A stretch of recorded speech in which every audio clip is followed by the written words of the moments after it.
Last night's news. A dog ended up 800 miles away from his owner. And how did they find it? The chip. The chip in his collar. And it's actually under his skin. And they brought him back to his owner. It was on last night's news. And they made him now forgiveness. How convenient. Okay, is that it? All right. So, that was chapter 24. Those are just some things coming up. They're on the horizon. They're happening now. They're not science fiction any longer. Now, I was going to talk to you a little bit about how I felt like the responses were, because I got kind of worked up about those things. It's like, I'm getting freaked out. It's like, this is happening right now, and you guys are like, yeah, absolutely. You know why? And this is why Jesus said it'll be like in the days of Noah. People will be married, people will be divorcing, babies will be born, old people will die. Basically what that means is things will seem normal. Things will seem normal.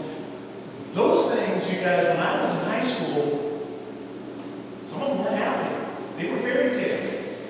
And so when I read these things and I see these things happen, I get freaked out a little bit. In a good way. It just means that all the things Jesus said is true. And He's coming back. But for you guys, your normal is what you're used to. Are you familiar with the term frog in the kettle? It's for yes. Twice for no. Okay. Frog in the kettle. How many of you ever had a science experiment at school of biology? You ever had to dissect a frog before? Dissect it, right? Well, frogs are amphibians, which means not only do they live in water, but they are cold-blooded animals, meaning that their body temperature will regulate itself to whatever their surroundings are. Okay, does that make sense? You all know? Yes, okay, good. And so you take a little beaker of water, and the water is 70 degrees, and you put a frog in there, and you take the frog out, and somehow you take froggy's temperature. I don't know how you want to do that, but the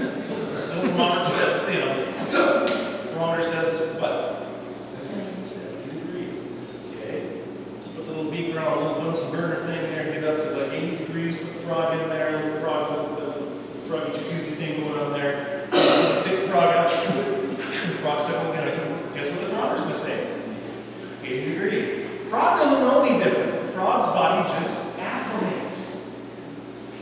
Well, you get that up high enough, get up to 100 degrees, take it out, thermostat, what's it going to say? 100 degrees. What's going to happen to the frog? The frog is dead. It cooked to death and didn't know it.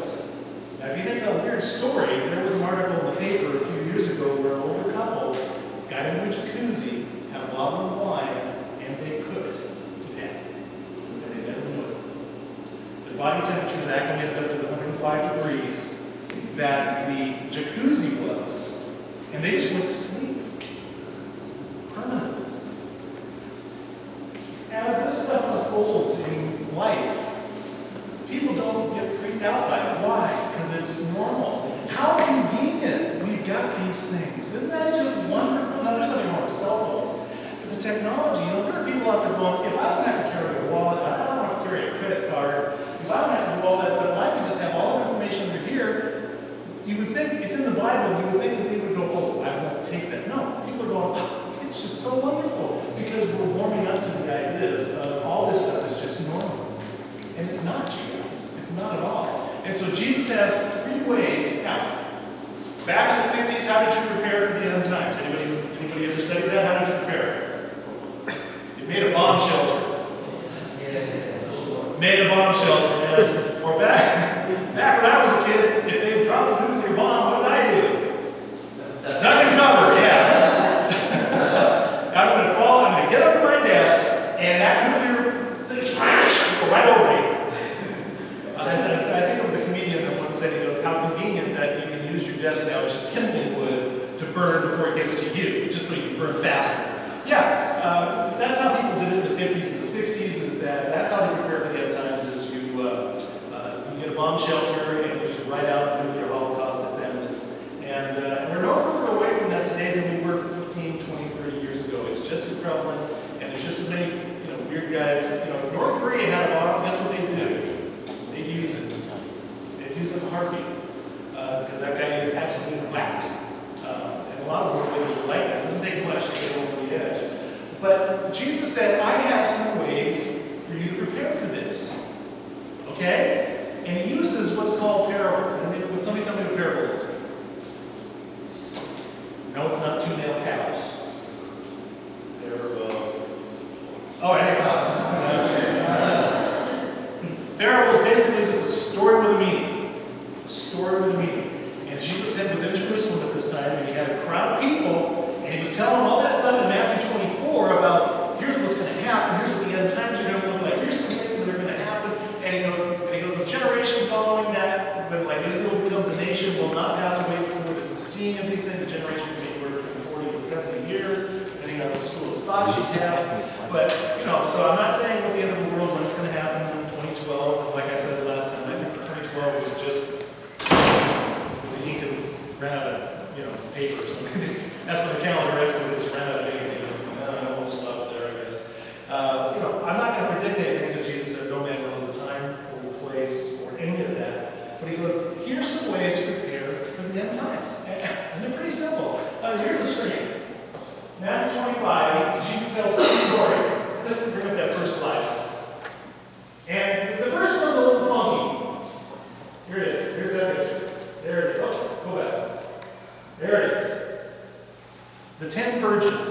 You're going, what in the world do 10 virgins have to do with the end times? I thought it was kind of strange, but it gets people's attention. I do a lot of weddings. I love weddings. They're so much fun to do. But we have lost a lot of cultural significance in the weddings that we do here in America. When you go over to weddings in the Middle East, there's just a ton of cultural stuff that they throw into them. And so, stuff where there's a huge party for when the bridegroom comes. Huge, huge party. And it was like a friend of mine got married and he rode on a white horse. It was really impressive.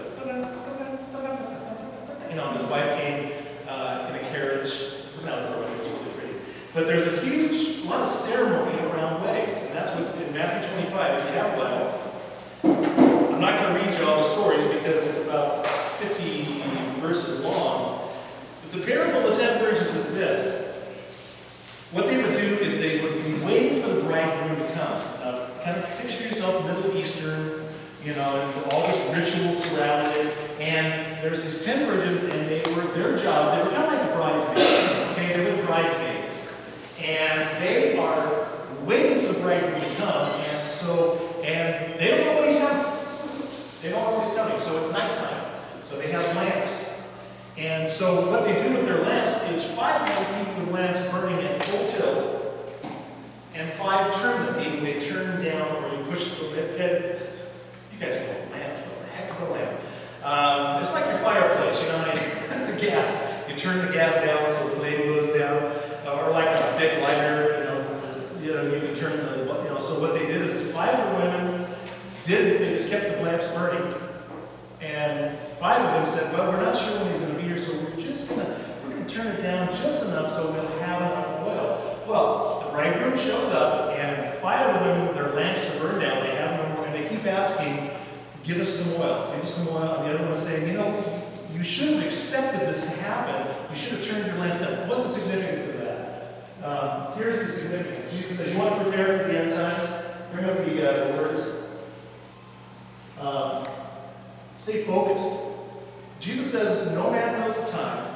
No man knows the hour of my return, my Father's return. But when all these things, when you see these things happening, be prepared. So Jesus uses the story of these 10 virgins to prove a point, saying, a lot of us are living our lives like the 5 virgins with everything just going full tilt. Everything's normal, everything's fine. I don't really expect Jesus to ever return. It's a great story. It makes for good movies if you like Left Behind books and all that stuff. It sounds awful. Either it's going to happen, you guys, or it's not going to happen. And Jesus tells a story about 5 of these women. Let's just say half of this group. The Bible says 2 men will be in a field working, 1 will be taken, 1 will be left behind. And the significance of that is we need to live our lives like these things are going to happen. Well, those things that I showed you earlier are happening, but we need to live our lives and be prepared. So we got to stay focused on the right things. Jesus in another passage says, just like in the days of Noah, things were normal. Well, what happened? Does anybody know how long it took Noah to build the ark? About 100 years. He was an old guy. People lived longer back then. So people's, it's just like, ever guys see, was it Noah Almighty, was it? Heaven Almighty? Yeah. People just watched him doing this. He's just a nut, he's just a kook, he's just a freak. And so they just said, it's never going to happen. It's never going to flood. Well, it did. The world did flood, and God wiped out humanity. But they all just kind of pretended like it wasn't going to happen. The point of the 10 virgins is half the people, the believers are going to live our lives like this stuff's going to happen, and this stuff is happening. And I need to be aware of this stuff. I need to live my life and not worry about the cell phone and all the other things in life that aren't godly things. I'm not saying there's anything wrong with your cell phones, but we live our lives like God's stuff doesn't matter and everything else does. Our boyfriends, our girlfriends, our school, those things do matter, but they're not the priority. We need to make Christ our priority and live our lives for Him. That's the parable of the 10 virgins. Is that pretty clear? Be prepared. Stay focused. Here's the second one. It's going to take a clip. Money. I love stories about money. Jesus talked about money more than anything else in the Bible. Did you know that? But people like to talk about money. He says, here's a story of the talents. Talents are just a form of money. Those are actual talents. A man was going away on a trip, and he gave 3 of his servants some money. He gave one 5 talents, he gave one 3 talents, and he gave 2 talents, and he gave another guy 1 talent. He goes, I want you to invest these while I'm gone. He goes, I'm not going to be here to work my bank and stuff. I want you to work my bank stuff with you. So the guy who had 5 went out, made 5 more. The guy with 2 made 2 more.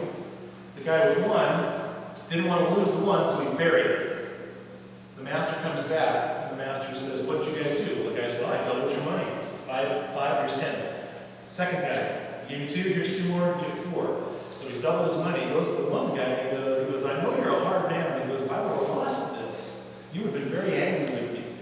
And the master said, well done, good and faithful servants, to the 2 guys that invested. The guy that buried it, he cast him out. Why? Well, here's the point of that story. A lot of us live our Christian lives and we're not investing. Here's the point of that. Next click. First one is stay focused. This one is stay faithful. Again, are we living our lives? I would love you to think that I eat, drink, breathe 24/7 Jesus. It's kind of hard. But if I keep it in front of my brain, if I stay focused and I stay faithful, then I'm doing God's work. God didn't say, run away to the hills, preparing for the world. Don't build bomb shelters. He goes, I want you to stay focused, be mindful, be thinking about the fact that, yes, I am going to die. And yes, I am going to take you with me. And the second thing, he goes, while you're waiting with anticipation, I want you to be faithful with what I've given you. Because now that you know these things, you guys, along with understanding, along with learning comes responsibility. What do they call that in school? Teacher teaches you something, then gives you a test. With knowledge comes responsibility. You just can't sit there and suck all this in and then not do anything with it. That's irresponsible. God expects you, now that you know these things, what are you going to do with it? What are you going to do with the information I've given you? Not so much the end of the world things, but with your Christian life, Are you living your life for me? Are you living expectantly like the 10 virgins or the 5 that didn't trim their lamps? Because now what I've given you, your daily test is to live your life for Christ. Now, does that mean you're walking around like Billy Graham? No.